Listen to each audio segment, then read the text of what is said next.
औज़ुबिल्लाहिमिनश्शैतानिर्रजीम बिस्मिल्लाहिर्रहमानिर्रहीम। अस्सलामु अलैकुम वरहमतुल्लाहि वबरकातुहू।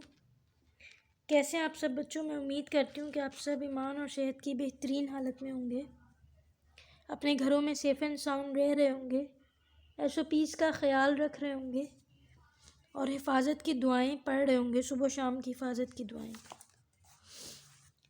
जी बेटा, आज हमने जो पॉइंट पढ़ना है वो है फ़िज़िकल बैलेंस।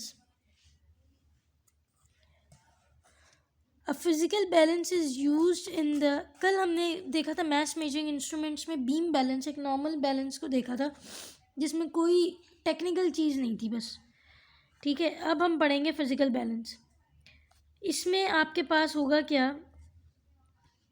कि आपको एक पेन में जो है वो कोई भी ऑब्जेक्ट रखना है जिसका मैथ आपको फाइंड करना है। ठीक है, इसके स्क्रूज़ वगैरह दिए हुए जिसकी वजह से आप इसे बैलेंस रखेंगे। पॉइंटर जो है ना आपके पास, ये जो है इसको आपने ज़ीरो के ऊपर रखा हुआ है पहले। ठीक है, उसके बाद जब जितना भी आप इसमें वो वज़न वगैरह रखेंगे जो भी, इसकी वजह से क्या होगा कि ये पॉइंटर जो है ना ये हिल जाएगा, क्योंकि ये सब कुछ अटैच है, जुड़ा हुआ है। तो क्या होगा कि इसके पॉइंटर के हिलने की वजह से जब ये जिस तरफ भी जाएगा ना, आपको इसका मैथ जो है वो पता चल जाएगा कि इसका मैथ कितना है। A physical balance is used in the laboratory to measure the mass of various objects. Physical balance laboratory में यूज़ होता है मास को मेजर करने के लिए मुख्तलिफ ऑब्जेक्ट्स के bye comparison.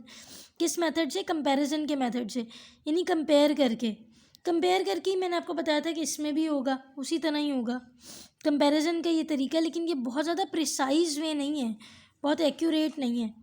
It consist of a beam, ये है beam, resting at the centre of a fulcrum. Fulcrum बोलते हैं किसी भी बैलेंस पुली टाइप किसी चीज़ में जो सेंटर पार्ट होता है, बीच का जो हिस्सा होता है। It consist of a beam resting at the centre of a fulcrum as shown in figure.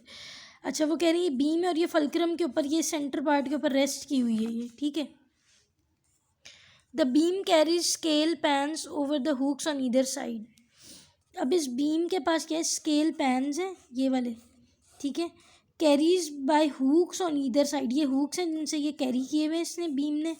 ठीक है, ऑन ईदर साइड यानी दोनों तरफ।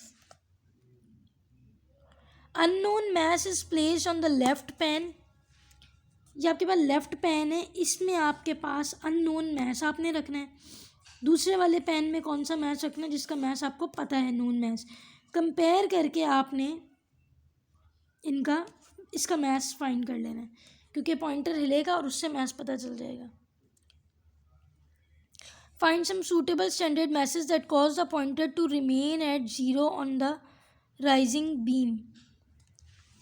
अच्छा, वो कह रहे हैं कि अभी आपने ये पढ़ लिया कि अननोन मैथ जो है उसे हमने लेफ्ट पैन में रख दिया। ठीक है, फिर कह रहे हैं find some suitable standard masses. अब कुछ आपके पास सूटेबल स्टैंडर्ड मैसेज यानी आपको जिनका मैथ्स पता है, कुछ ऐसे मैसेज हैं that cause the pointer to remain at zero on the rising beam.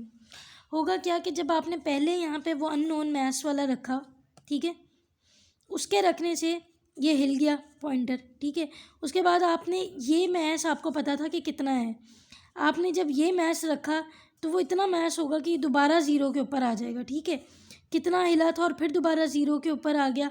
जब आप कंपेयर करेंगे ना इन दोनों को कि इसका मैथ्स तो आपको पता था, ये कितना मैथ्स आपने रखा कि ये वापस पॉइंटर ज़ीरो के ऊपर आ गया। अगर ये 40 kg का था आपने रखा और पॉइंटर ज़ीरो पे आ गया, तो इसका मतलब है कि पहले कितना पॉइंटर हिला होगा? 40 kg के हिसाब से हिला होगा, तभी इसका मतलब है कि ये 40 kg का होगा।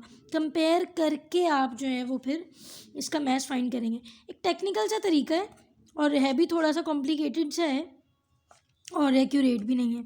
अच्छा, pointer is at zero, beam is balance. अब ये पॉइंटर इस वक्त वो दिखा रहे हैं ज़ीरो के ऊपर है। ठीक है, बीम इसका मतलब बैलेंस है।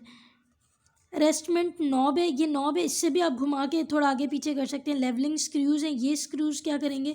स्ट्रेट किसी चीज़ को थोड़ा टेढ़ा वगैरह करने के, टेढ़ा करने के लिए तो नहीं, बेसिकली खुद से अगर टेढ़ा हुआ हुआ तो इसे लेवल करने के लिए कि स्ट्रेट रहे, क्योंकि इससे भी बैलेंस पे फ़र्क पड़ेगा। बैलेंसिंग स्क्रूज़ जो हैं ये क्या करेंगे? ये इनको घुमाने से ना आपके पास जो पॉइंटर है ना ये बिल्कुल ज़ीरो पे आ जाएगा ताकि बैलेंस हो जाए।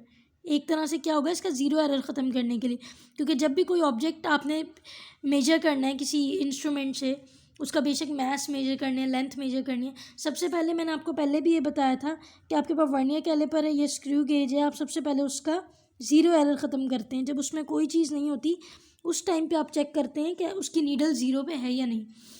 तो इसकी नीडल अगर ज़ीरो पे नहीं है तो आप इस बैलेंसिंग स्क्रू से ज़ीरो पे लाएंगे पहले, ठीक है, वरना तो ये ठीक बताएगा ही नहीं।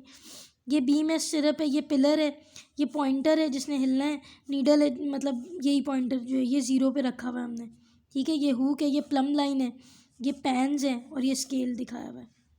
इसकी मिनी एक्सरसाइज देखें। What is the function of balancing screws in the physical balance. Physical balance में इस बैलेंसिंग स्क्रूज का क्या फंक्शन है? To balance the pointer on the middle of the scale.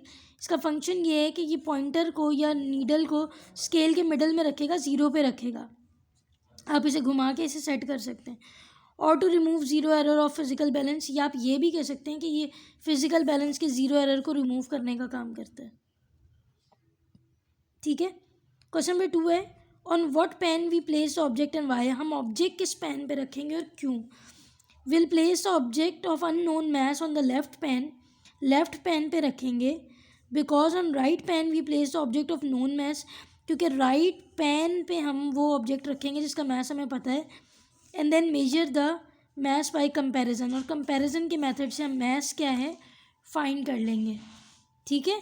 बात समझ आ गई? ये आपका है फिजिकल बैलेंस, और इंशाल्लाह कल हम इसकी एग्जांपल भी देखेंगे।